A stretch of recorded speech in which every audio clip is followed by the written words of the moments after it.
¿Qué ocurre en el caso de los Incoterms del grupo C? En ese caso son idóneos para crédito documentario, parecen nacidos para el crédito documentario. Hay un transporte, está asociado a un transporte hasta el destino acordado, que es el destino que se indica en el crédito documentario, y ese tipo de Incoterms son óptimos para el vendedor. Son óptimos porque él contrata el transporte directamente de forma contractualmente establecida. En el CIF o en el CIP o en el CIF, en todos esos casos es el vendedor quien contrata al transportista. Eso significa que el vendedor elige proveedores logísticos locales, lo cual le da a él una seguridad, es bueno para él y es bueno, lógicamente, para el país para el exportador y para los lojistas del país del exportador, porque está utilizando tránsito o operadores logísticos locales. Por tanto, eso es importante en las ventas, ¿no? Eso permite, además, no solo conocer quién es el transportista, sino controlar de forma clara los costes y los términos, los plazos, los tiempos de entrega. Y eso puede ser crítico en la competitividad de su producto en el mercado de destino. Por tanto, contratando un transportista en origen, él está controlando costes, está controlando tiempos y además, y dijéramos esto es last but not least, tiene una facilidad importante para recuperar la mercancía en caso de que en destino no hubiera despacho por el comprador. Si el transportista lo ha contratado el vendedor, la mercancía llega a Indonesia y nadie despacha esa mercancía, parece claro que será más fácil buscar una reexpedición o un segundo comprador dando órdenes al transportista que yo he contratado, que no en un término F en que ese transportista no es una parte a la que yo tenga un acceso fácil, a la que yo quizá no he contratado, sino que ha contratado un indonesio. Por tanto, el grupo C es óptimo para el vendedor. Eso también sería extensible a los Incoterms del grupo D, serían las mismas características. Esto nos lleva a un lema que en el caso de los Incoterms es importante, es vendamos C, compramos F. Compremos F. Vender C significa que el vendedor controla al máximo. En el caso del comprador, comprar F significa que el comprador controla al máximo. Por tanto, el máximo control es lo más seguro en las operaciones. A veces también es lo más engorroso o puede incluso ser más costoso. Ahí las partes deberán encontrar el óptimo, ¿no? Pero en general, cuanto más controlo, mejor. Si vemos los Incoterms puramente marítimos, los 4 que quedaban en la columna de la derecha al inicio, los de entrega a bordo, esos Incoterms son de entrega a bordo, o el FAS es entrega al costado del buque, casi lo mismo. Esos hemos dicho, hemos repetido en varias ocasiones que esos Incoterms no son adecuados al tráfico de contenedores, precisamente porque en el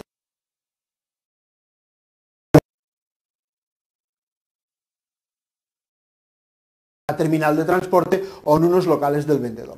Si lo vemos gráficamente, en el caso del FOB, CIF, CFR, la entrega es a bordo del buque, y en el caso del FCA la entrega sería en los locales del vendedor o en los locales del transportista. Entonces, lo que nos planteamos es, si hay un siniestro en la terminal de contenedores en el puerto de origen, ¿de qué lado está ese riesgo? Bien, en el caso del FCA, evidentemente está del lado del comprador, pero en el lado del FOB y CIF está del lado del vendedor. Eso hay que tenerlo claro. Lo que ocurre en ocasiones es que si utilizamos FOB y CIF con contenedores, el vendedor pierde la percepción de riesgo en el momento en que entrega la mercancía al transportista y le puede tener la sensación de que ese no es su problema ya a partir de ese momento, sino que es problema del comprador, cuando en realidad, si está vendiendo FOB y CIF, estaría engañándose, porque ese sigue siendo su interés asegurable, su riesgo, y es el que debe tener controlado. Eso es especialmente cierto en el caso de un FOB. Porque si yo vendo contenedores en CIF,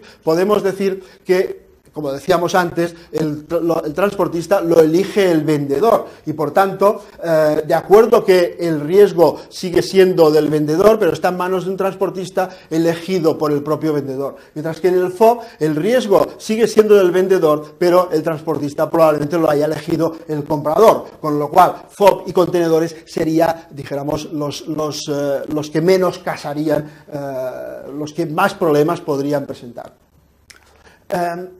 Hay un problema también asociado al contenedor y a los Incoterms marítimos. Es el tipo de documento de transporte que se obtiene. Cuando en un crédito, cuando en una expedición por contenedores se entrega la mercancía al transportista, vamos a recibir un documento del transportista que nos dirá que la mercancía ha sido recibida para transportar.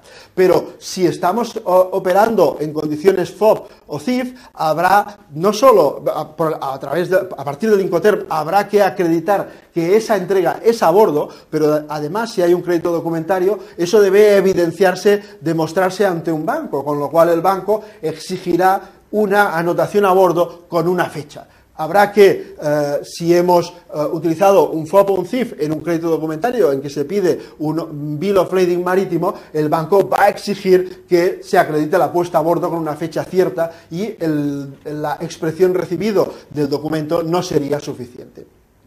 Eso a veces ocurre incluso que el ship on board no es suficiente, sino que además si hay un tráfico previo, un transporte interior, la mercancía se embarca a bordo en Valencia, pero resulta que se ha tomado en Madrid y va por camión de Madrid a Valencia, no sería suficiente este ship on board, sino que además haría falta una anotación de puerto y buque, precisamente porque hay un precarris. Eso es una operativa algo compleja, que a veces lleva al vendedor, al exportador, a creerse que está en manos del capricho bancario. Hoy me lo piden sin abordo, hoy con abordo, hoy además en el abordo me piden el buque y el puerto, ayer no.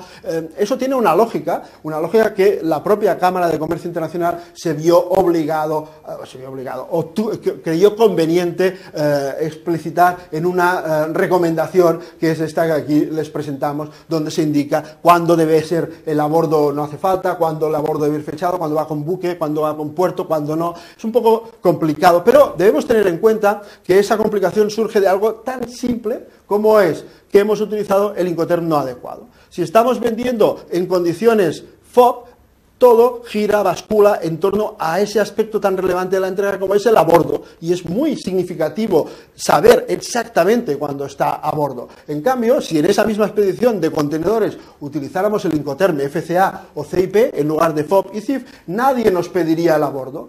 El recibido para cargo es lo que va asociado a una entrega FCA. Luego no hace falta ninguna anotación a bordo. Luego todas estas complejidades son complejidades derivadas de la utilización inadecuada de un Incoterm o de un tipo de documento de transporte a un tráfico para el que no está previsto.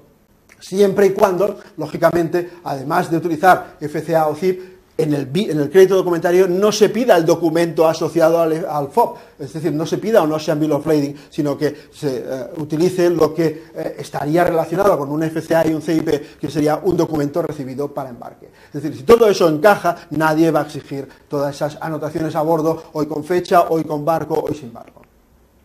Eso es así, de forma que hasta los propios Incoterms, en las notas orientativas previas, en cada uno de los 4 Incoterms marítimos nos dicen, esto estamos hablando de la propia publicación Incoterms, al inicio de cada uno de los Incoterms, en este caso sería del FOB, nos dice que el uso del FOB puede que no sea apropiado en el tráfico de contenedores, porque debería utilizarse la regla FCA. Eso mismo nos dice en el caso del CIP, sería el mismo texto, pero deberíamos sustituir FOB por CIF y FCA por CIP. Por tanto, nos diría en cada uno de los 4 Incoterms marítimos que no es adecuado en el tráfico de contenedores y nos estaría explicando cuál es el equivalente adecuado en el tráfico de contenedores. ¿Significa eso que el uso de un Incoterm FOB en tráfico de contenedores es ilegal o no? No, ni mucho menos. Estamos hablando de buenas prácticas que las partes utilizan a su conveniencia. Se trata de tener en cuenta que quien describió los Incoterms, las obligaciones y las responsabilidades, tenía pensado qué es lo que estaba asociado a ese nombre. Y por tanto, si utilizamos un FOB en el tráfico de contenedores, no es que estemos haciendo algo indebido, sino simplemente estamos haciendo algo inadecuado, algo que no es apropiado. Estamos perdiendo, dijéramos, capacidad de aclaración a través del uso del Incoterm. Seguramente unos contenedores que viajen en FOB irán más protegidos desde el punto de vista contractual que unos que viajen sin ningún tipo de Incoterm. Pero la protección máxima desde el punto de vista contractual de responsabilidades no estaría en el FOB, sino que estaría en el FCA. El tránsito marítimo por contenedores o el de graneles, para poner los dos extremos, comparten muchas cosas, pero no las comparten todas. Pues bien, todo aquello que comparten sería lo que el común denominador entre FOB y FCA. Lo que no comparten sería la eficiencia que estamos perdiendo al utilizar el Incoterm inadecuado. Simplemente eso es lo que debe quedarnos claro. Utilizar el Incoterm más óptimo, más eficiente. A veces también ocurre que se utiliza el Incoterm FOB en lugar del FCA a instancias quizá del transportista. Imaginemos un transportista, una expedición a China. El transportista chino, para él lo más cómodo es cotizar al comprador chino el flete internacional, y por tanto el FOB es clarísimo, porque él solo se regionaliza, solo factura al comprador el flete internacional. No tiene por qué preocuparse ni del transporte interior ni de los costes de manipulación en terminal. Entonces, si en cambio utilizara el FCA, el comprador chino, el transportista chino, debería facturar a su cliente, al comprador chino, no solo el flete internacional, sino el transporte interior, los gastos de manipulación en terminal, y eso es complicado para el chino, porque eso además es en otro país, no conoce los precios, quizás en otra divisa, plantea problemas de gestión de contenedores vacíos. Es más cómodo, evidentemente, el